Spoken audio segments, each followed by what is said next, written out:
백신 접종이 늘면서 거리 두기도 완화가 되고 모임의 숫자도 좀 늘어나면서 이제 일상의 회복이 좋은 것이 아닌가 했습니다만 다시금 먼 이야기가 되고 있습니다. 백신 접종이 성공적으로 이루어졌다고 하는 해외 여러 나라도 이 델타 변이 바이러스로 인해서 지금 긴급한 조치를 취하고 있다고 하는 소식도 들려오고 있습니다. 어쩌면 이 전문가들의 경고대로 이 바이러스의 도전 앞에 인류는 한참 동안 불편한 동거를 해야 되는 것은 아닐까, 그런 생각을 가지게 됩니다. 어쩌면 감내해야 하는 당연한 것이 될지도 모르겠다는 생각이 듭니다. 하인리 법칙이라고 하는 것이 있습니다. 1931년 허버트 윌리엄 하인리가 산업재해 예방이라고 하는 책에 소개한 것이었습니다. 산업재해가 발생하여 큰 중상자가 한 명 나오게 되면 그 전에 같은 원인으로 발생한 경상자가 한 29명 정도가 있다는 겁니다. 그리고 같은 원인으로 부상 당할 뻔한 잠재적 부상자가 300명이 있었다는 것입니다. 그래서 1대 29대 300이라고 하는 법칙이 그렇게 성립이 됩니다. 큰 사건, 사고는 그냥 우연히 생기는 것이 아니라 그 이전에 반드시 그 사고의 요인이 되는 여러 가지 일들이 반복적으로 발생한다는 것입니다. 그렇게 큰 사고는 작은 사고들의 반복, 또 그것을 방치할 때 발생한다는 그러한 이론인 것이죠. 따라서 작은 경고도 결코 무시하지 말아야 한다는 교훈이 되고 있습니다. 또 가르침이 되고 있습니다. 그렇게 볼 때 우리 당시대에 일어나고 있는 목회 세습과 교회의 권력에 대한 치중하는 모습들, 연관되는 모습들은 어쩌면 일순간의 교회가 무너지는 그러한 결과를 초래할지도 모르겠다라고 하는 그러한 두려움, 그것이 저에게 있었습니다. 한 주간 제가 주님 앞에 엎드려 기도했습니다. 예수님께서 40일 금식 기도를 할 때 사단이가 찾아와서 세 가지를 시험했습니다. 그것은 떡과 명성과 권세라고 하는 것입니다. 하지만 보기 좋게 우리 주님은 그를 이겨버리셨습니다. 사단의 목표는 오직 한 가지였습니다. 다른 건 다 하라. 한 가지만 하지 마라. 십자가만 지지 마라. 사랑을 베풀라. 이적을 행하라. 구제하라. 병든 자를 치유하고 고쳐주라. 눈물을 닦아주라. 하지만 한 가지, 십자가만 지지 마라. 지금도 사단은 우리에게 말을 합니다. 다 가져라. 명성도 가져라. 인기도 가져라. 돈도 가져라. 땅도 가져라. 권력도 가져라. 그러나 한 가지만 하지 마라. 십자가만 지지 마라. 그러나 주님께서는 기어이 십자가를 짊어지셨습니다. 하늘과 땅의 모든 권세, 능력을 가지신 그분께서 십자가에 자기 목숨을 버리셨습니다. 그 이유는 우리를 구원하시기 위함이었습니다. 그 십자가로 열어놓으신 그 길을 따라서 우리는 구원을 얻게 되었고 천국 백성이 될 수가 있었던 것입니다. 그렇게 주님께서는 우리에게도 십자가를 지고 나를 따라올 것이니라 라고 말씀하십니다. 마가복음 8장 34절 보니까 우리와 제자들을 불러 이르시되 누구든지 나를 따라오려거든 자기를 부인하고 자기 십자가를 지고 나를 따를 것이니라 이렇게 말씀하고 있습니다.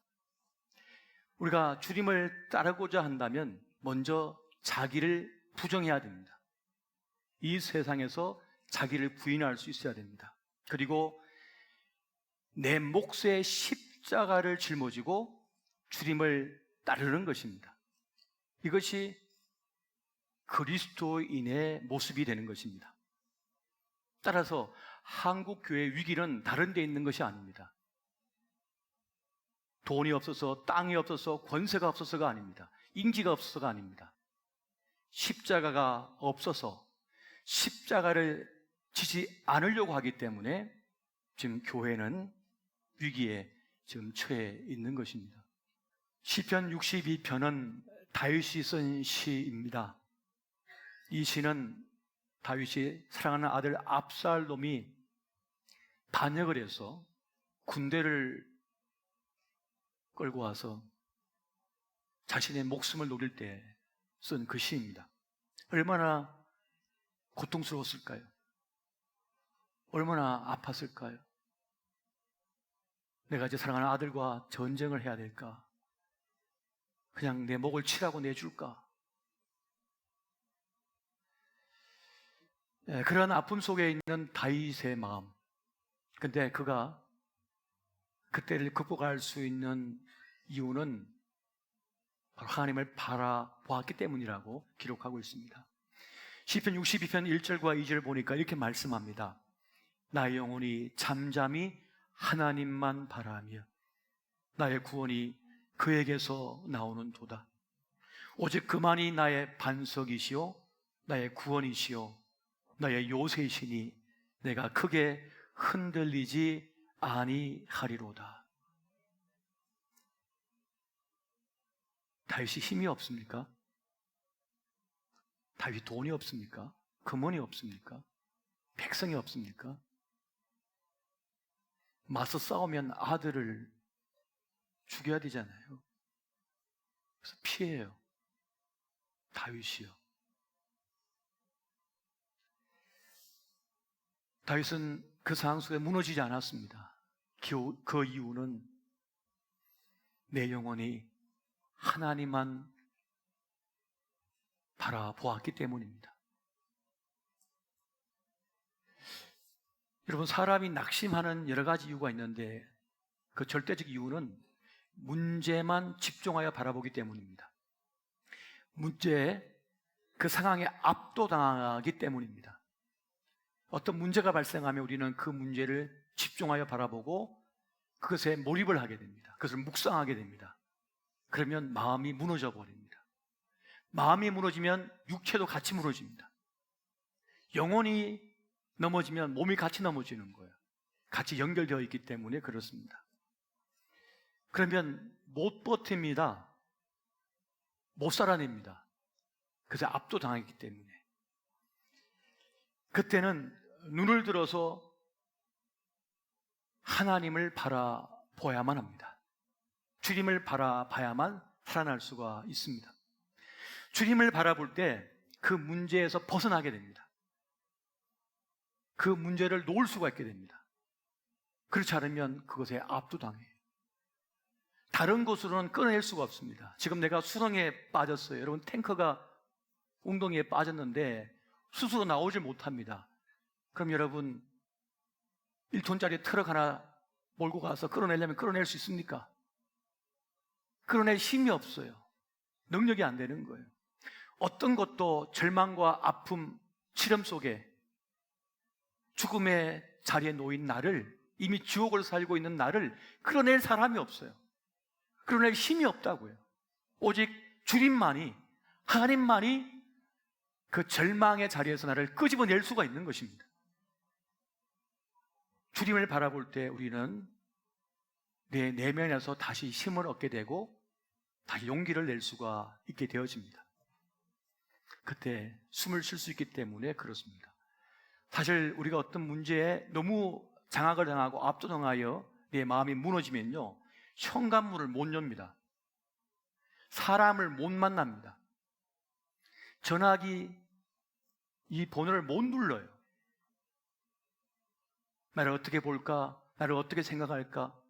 세상 모든 사람이 나를 실패자라고, 이 죄인이라고, 형편없는 사람이라고 다 쳐다보는 것 같아서 용기를 낼 수가 없어요. 오늘 주님만을 바라볼 때, 오직 주님만을 향하여 설 때 나도 모르는 사이에 힘이 생겨나게 되는 것입니다. 그래서 주님께서 뭐라고 하십니까? 자신을 나는 생명의 빛이라. 여러분, 저 태양볕이 비춰질 때에 저 검푸른 바다에서 생명의 현상이 일어나는 거예요.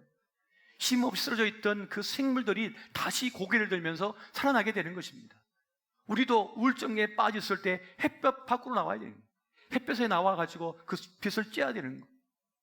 그때 나도 모르게 내 몸에 역사가 일어나기 시작하는 것처럼 빛 대신 주님을 향하여 나아가 주님을 바라볼 때라야 우리의 생명의 근본에서 다시 생명력이 일어나게 되는 것입니다. 여러분, 로마서 10장 11절부터 13절까지의 말씀 우리 한 절씩 보시고 13절은 같이 보겠습니다. 성경에 이르되 누구든지 그를 믿는 자는 부끄러움을 당하지 아니하리라 하니 유대인이나 헬레인이나 차별이 없음이라 한 분이신 주께서 모든 사람의 주가 되사 그를 부르는 모든 사람에게 부요하시도다. 다 같이 누구든지 주의 이름을 부르는 자는 구원을 받으리라. 아멘. 누구든지 주를 믿는 자는 부끄러움을 당하지 않습니다. 누구든지 주를 부르는 자는 구원을 얻게 된다고 말씀하고 있습니다. 주님의 이름을 부르십시오. 엉뚱한 이름을 부르지 마시고 주님의 이름을 불러보십시오. 한번 따라해 보세요. 주여, 주여, 나를 구원하소서. 정말 주님의 이름을 부르면 주여 나를 구원하여 주소서라고 구할 때 내 안에 생명력이 일어나면서 나도 모를 힘이 생겨나 버리는 것을 경험하게 됩니다. 여러분, 사단이는요 옆에 와서 자꾸만 속삭여요. 여러분, 연세가 드신 분들은 이명이라고 하는 것을 경험해 보셨을 겁니다. 옆에서 계속 매미가 한 100마리가 옆에서 계속해서 맴맴거려요. 어떤 분은 귀뚜라미가 계속 맴 왼쪽에서 그랬다가 나중에 오른쪽 양쪽 다 맴거려요. 잠잘 때 외에는 맴 소리가 떠나가지가 않습니다. 그러면 지쳐요. 그것처럼 사단이가 옆에 와가지고 너 가진 거 뭐 있어? 넌 끝났어. 너 자식의 소망 있어? 끝난 거야. 넌 아무것도 아니야. 끝없이 사단이가 옆에 와서 그런 악한 생각들, 부정적인 생각들을 계속해서 집어넣습니다. 그러면 낙심과 자아질을 이길 길이 없어요. 나만 실패자인 것 같아요. 나만 버림당한 것 같고 나만 홀로 뒤떨어져 있는 것 같은 마음이 생겨요. 그런데 우리가 주의 이름을 부를 때 주님께서 우리의 마음을 지켜버리십니다. 우리 영혼을 돌보기 시작하는 거예요. 빌립보 4장 6절과 7절 말씀 보니까 아무것도 염려하지 말고 다만 모든 일에 기도와 간구로 너희 구할 것을 감사함으로 하나님께 아뢰라. 그리하면 모든 지각에 뛰어난 하나님의 평강이 그리스도 예수 안에서 너희 마음과 생각을 지키시리라. 하나님의 평강이 나에게 임하여 내 마음과 내 생각을 지키게 됩니다. 보호하게 되는 것입니다. 여러분, 진짜를 가진 사람은 가짜의 마음을 뺏기지 않습니다. 안 속아 넘어가요. 진짜 구원이 하나님께 있음을 믿는 사람은 다른 것에 현혹되지가 않고 흔들리지가 않습니다. 사단이가 와서 그래요. 그거 갖고 되겠어? 더 가져야지. 그거 갖고 되겠어? 더 공부해야지. 더 알아야지. 지금까지 여러분 몇 년 공부하셨습니까? 우리 아이들 몇 년 공부했어요? 뱃속에서부터 공부했어요. 20년 공부하고 30살 될 때까지 공부하고, 이제는 평생 공부하네. 그래서 사단이가 와서 그럽니다. 멀었어. 더 알아야 돼. 더 배워야 돼. 큰일 나. 끝없는 불안감, 두려움이 몰려옵니다. 마치 그것에 구원이 달려있는 것처럼, 그것에 내 인생이 다 달려있는 것처럼 그렇게 세상에 말을 하고 사단이가 와서 얘기하는 거예요. 그런데 우리의 인생의 진짜 구원은 누구에게 있습니까? 하나님께 있는 것입니다. 다윗의 고백이 그것이 아닙니까? 바로 다윗의 고백이 나의 영혼이 잠잠히 하나님만 바라며 나의 구원이 그에게서 나오는 도다라고 그가 고백하고 있는 것입니다. 그에게 군대가 없었겠어요? 그에게 금덩어리가 없었겠어요? 그에게 백성이 없었겠습니까? 다 가졌어요. 그러나 나의 구원은 하나님께 있도다. 그 고백 속에서 버틸 수가 있었던 것입니다. 여러분, 진짜 구원이 하나님께 있다고 하는 사실을 아는 사람은 다른 것 좀 없어도 괜찮습니다. 흔들리지가 않는 것입니다. 여러분, 누구든지 자기 인생의 전모를 알지 못합니다. 이 세상 살아가는 어떤 사람도 자기 인생의 전모를 몰라요. 앞으로 어떤 일이 발생할지 전혀 모르는 것입니다. 여러분, 지금 서울과 수도권에 이렇게 델타 변이 바이러스가 확산될지 누가 알았습니까? 더 많이 만나라, 더 늦게까지 가게 문을 열어라 했던 때가 바로 엊그제였어요. 그러니까 순식간에 돌변해 버리잖아요. 누구도 내 인생의 전모를 모르는 것입니다. 근데 여러분, 다 알 수도 없고 다 알 필요도 없습니다. 다 몰라도 됩니다. 다 생각하지 않아도 됩니다. 근데 사단은 말합니다. 다 알아야 된다. 다 가져야 된다. 근데 그건 틀린 말입니다. 우리의 이 용량은요, 무한대가 아닙니다. 우리 생의 에너지는 한계가 있습니다. 하루에 쓸 용량이 있는 거예요. 그걸 벗어나면 번아웃 되든지 탈진하든지 않으면 가로사합니다. 마음을 너무 많이 쓰면 마음이 망가져요. 영혼이 망가져요. 그럼 육체가 같이 망가지면서 쓰러져 버립니다. 못 견디면 쓰러지는 거예요. 또 주님께서는 내가 주는 생각 그 이상을 품지 말고 생각하지 말라고 말씀하고 있습니다. 로마서 12장 3절 같이 한번 보겠습니다. 시작. 내게 주신 은혜로 말미암아 너희 각 사람에게 말하노니 마땅히 생각할 그 이상의 생각을 품지 말고 오직 하나님께서 각 사람에게 나누어 주신 믿음의 분량대로 지혜롭게 생각하라. 아멘. 그 이상의 생각을 품지 마라. 분량대로 지혜롭게 생각하라. 여러분, 그 너머는 하나님의 몫입니다. 여러분, 지나간 과거는요, 하나님의 몫입니다. 우리가 어찌할 수 없어요. 이미 지나간 과거는 하나님께서 후히 갚쳐주시면 되는 것입니다. 하나님의 몫입니다. 그리고 아직 오지 않는 미래도 하나님의 몫이에요. 우리는 오늘을 살 뿐입니다. 나에게 주어진 이 때를 누리면서 행복해하면서 감사하면서 살아내면 되는 것입니다. 어떤 분들은 가게에 묶여서 평생 발목 잡혀 고통 속에 사는 분들이 있습니다. 어떤 분은 공부 못한 것 때문에 한이 됐어요.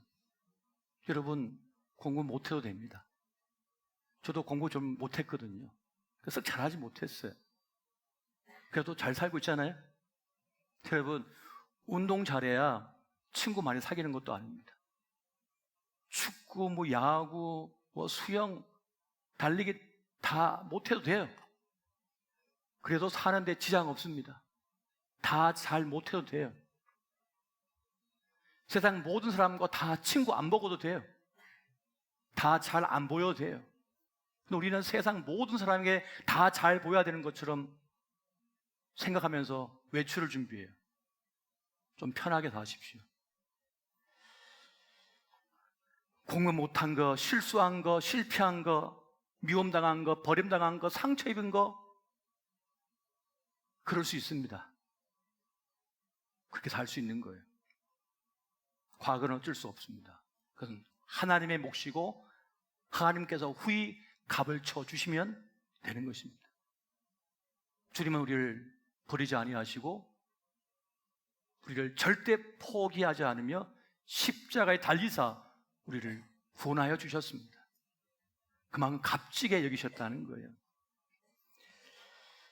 여러분, 우리가 해야 할 일은 이제 과거는 잊어버리고 주님께서 주신 비전, 내 몫의 삶을 성실하게 살아가면 되는 것입니다. 이것이 바로 주님의 가르침입니다. 빌립보 3장 13, 14절 보니까 이렇게 말씀합니다. 형제들아, 나는 아직 내가 잡은 줄로 여기지 아니하고 오직 한 일, 즉 뒤에 있는 것은 잊어버리고 앞에 있는 것을 잡으려고 표대를 향하여 그리스도 예수 안에서 하나님이 위에서 부르신 부름의 상을 위하여 달려가노라. 여러분, 오늘 현대인들이 왜 힘든 줄 아십니까? 인생이 향방 없이 달리기 때문에 그렇습니다. 출발선에서 출발했는데 어디로 달려야 될지 모르는 거예요. 이 사람 보니까 저리 뛰고 이 사람 보니까 또 이리 뛰고 갈팡질팡 하고 있어요. 표대가 없어요. 근데 그리스도 예수의 사람들은 인생의 목적이 분명합니다. 주님을 따르는 것입니다. 자기를 부인하고 자기 십자가를 짊어지고 주님을 따르면 됩니다. 주님께서 불러 시키신 일을 하며 살아가면 됩니다. 자기 목적이 분명하고 자기 살아갈 이유가 분명한 사람은 복잡할 게 하나도 없습니다. 그리고 경기에 뛰어든 사람, 오늘 본문에서는 우리를 경주자라고 표현합니다. 경기에 나선 사람은 목적이 분명합니다. 꼬린 지점이 어딘지를 알아요. 그리고 그 경기에 맞게 자기 복장을 갖춥니다. 거추장스러운 것은 벗어던집니다. 거기에 합당한 옷을 입고 합당한 자세를 가지고 인내하며 거기를 달려가면 그 꼬린 지점에서 상 주시는 분을 만납니다. 그분이 누굽니까? 주 예수 그리스도. 그분이 우리를 기다리고 계시는 겁니다. 우리는 그분을 바라보며 달려가면 되는 것입니다. 그것이 인생의 성공인 것입니다. 할렐루야. 헛된 것에 마음을 맡기지 마시고 주님께서 맡기신 소명의 길을 따라 나아가시면 되는 것입니다. 디모데전서 1장 12절 보니까 이렇게 말씀합니다. 나를 능하게 하신 그리스도 예수 우리 주께 내가 감사함은 나를 충성되이 여겨 내게 직분을 맡기심이니. 주님께서 나에게 소명을 주셨고 그 소명 주신 주님을 바라보면 우리는 어떠한 형편 상황 속에서도 이기고 나아갈 수 있게 되어집니다. 한번 따라해 보십시오. 십자가를 참으신 예수를 바라보자. 십자가 지신 예수를 바라보자. 십자가 지신 주님, 왜 저분이 십자가에 달리셨을까? 왜 저분은 십자가에서 자기 목숨을 버리셨을까? 그 주님을 바라볼 수 있으면 어떤 형편과 상과 역경상 속에서도 우리는 이겨낼 수가 있게 됩니다. 주님께서 십자가에 달리신 이유는 나를 살리기 위함이었습니다. 살려내기 위함이었습니다. 그것을 알면 우리는 그 주님을 바라보며 우리의 삶을 새롭게 바라보며 나아갈 수 있게 되어집니다. 오늘 저와 여러분이 어떤 형편상 속에서도 오직 주님만 바라보며 나아갈 수 있으시기를 예수 이름으로 축원드립니다.